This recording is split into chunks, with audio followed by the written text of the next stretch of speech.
صل على محمد وآل محمد.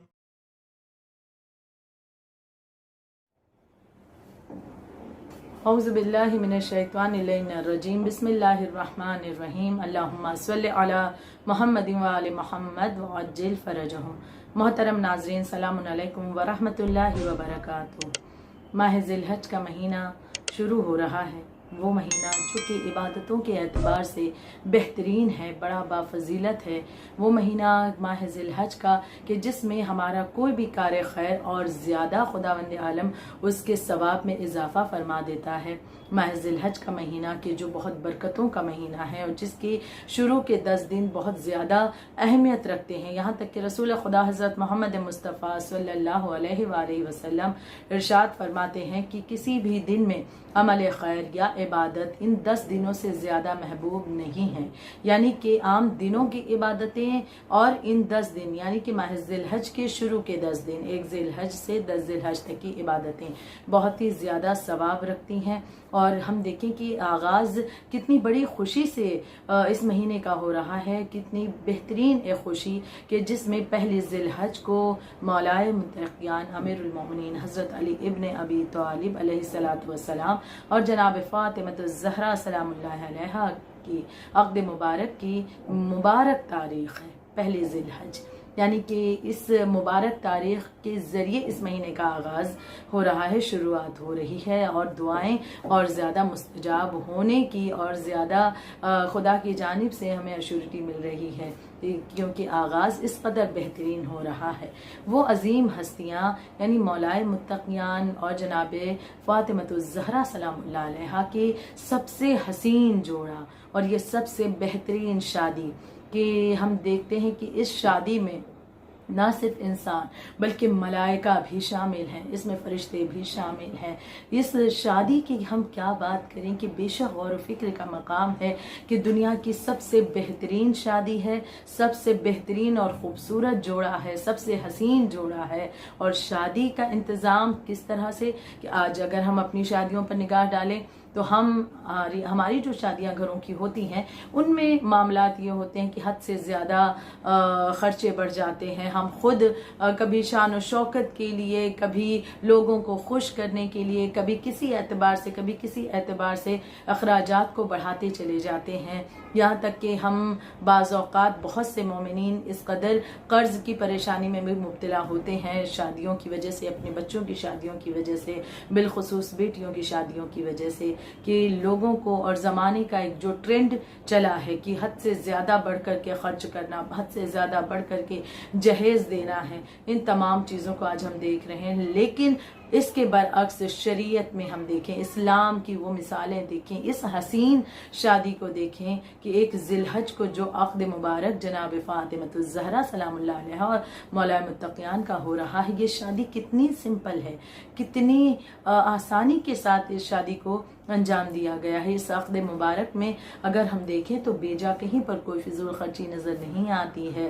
کہ یہ نہیں کہ بھائی ملکۃ العرب کی بیٹی کی شادی ہے، لیکن یہ کہیں نہیں دیکھنے میں آیا کہ ملکۃ العرب کی بیٹی ہیں تو لہٰذا مال خدیجہ کا بے حد استعمال ہو رہا ہو یا پھر مسلمانوں کا مال غنیمت استعمال ہو رہا ہو. ہرگز نہیں، بلکہ رسول اللہ صلی اللہ علیہ وآلہ وسلم نے اس شادی کے لیے، اس عقد کے لیے مولائے متقیان کے زرا کا سوال کیا ہے کہ زرا فروخت کر کے جو مال ملے 500 درہم ملے، اور اس 500 درہم میں بھی فقط 63 درہم رسول اللہ نے لیے ہیں اور بقیہ مولائے متقیان کو واپس کر دیا کہ بقیہ سے وہ ولیمے کا انتظام کریں. اور ان 63 درہم میں سے رسول اللہ نے جناب فاطمہ زہرا کا مختصر سا جہیز کا سامان لیا ہے.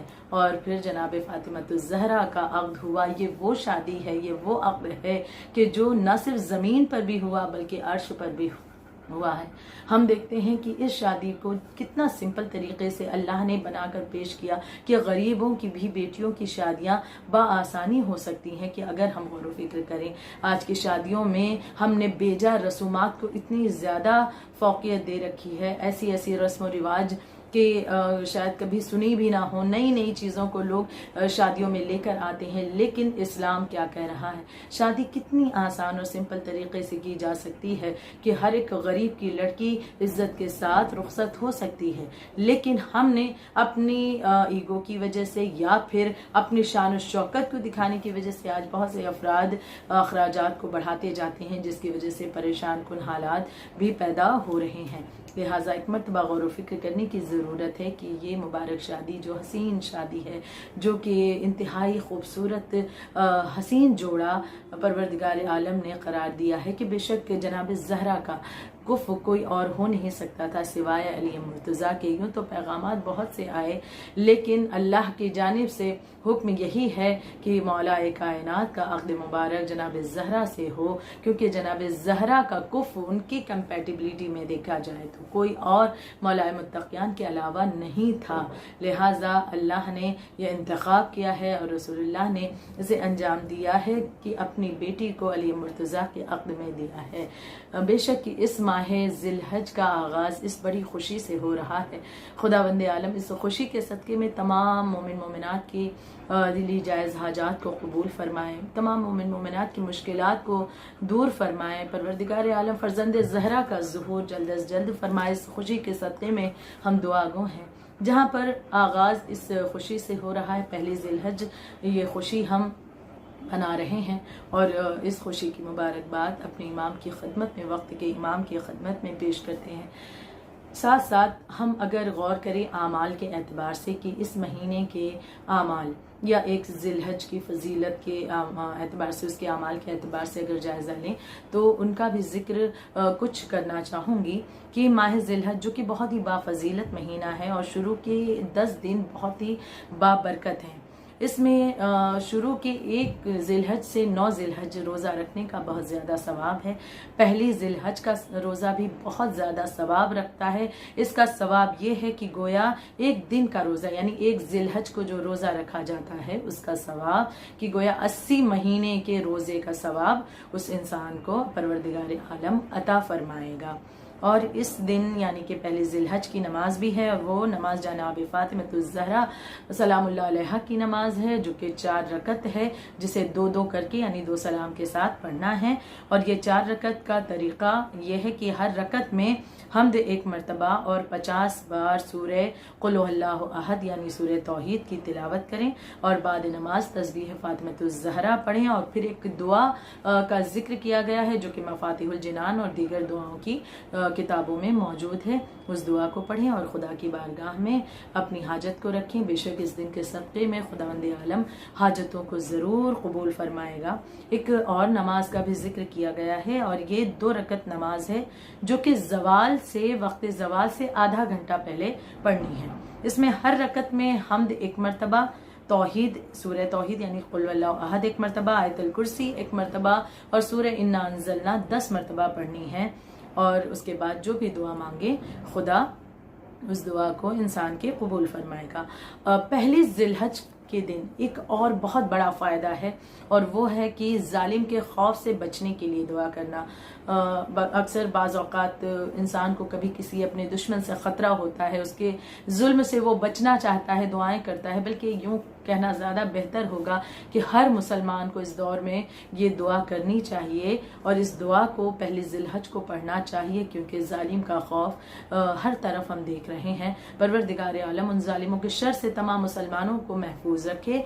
اس پہلی ذی الحج کو ظالم کے خوف سے بچنے کے لیے ایک چھوٹی سی دعا ہے جو پڑھنی ہے، اور وہ ہے حسبی حسبی حسبی من سؤالی علمک بحالی۔